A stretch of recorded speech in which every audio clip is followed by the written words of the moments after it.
I league ക്ലബ്ബായിട്ടുള്ള ഇന്റർകാശിയുടെ star boy Edmund Lalrindika ബ്ലാസ്റ്റേഴ്സിലേക്ക് വരുന്നുണ്ട് എന്നായിരുന്നു കഴിഞ്ഞ ദിവസങ്ങളിൽ സോഷ്യൽ മീഡിയ സർക്കിളുകളെ മുഴുവൻ ചൂട് പിടിപ്പിച്ച റൂമർ. പക്ഷെ അത് വെറും ഒരു റൂമറാണ് എന്ന് ട്രാൻസ്ഫർ മാർക്കറ്റ് തന്നെ വ്യക്തമാക്കിയിട്ടുണ്ട്.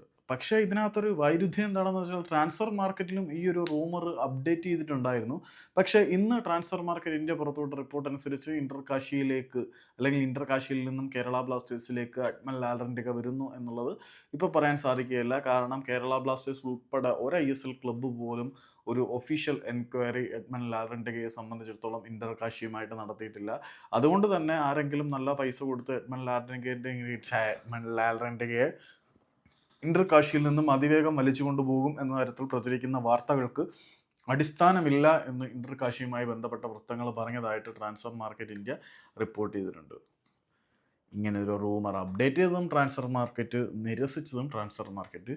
അപ്പോൾ എന്തായാലും തൽക്കാലം നമ്മൾ എഡ്മണ്ടിന് വേണ്ടി വിരിച്ച വലയൊക്കെ അല്ലെങ്കിൽ സ്വീകരിക്കാൻ തയ്യാറാക്കി വെച്ച മുദ്രാവാക്യങ്ങളൊക്കെ വല്ല കുടിലും കെട്ടിയിടടാ മക്കളെ.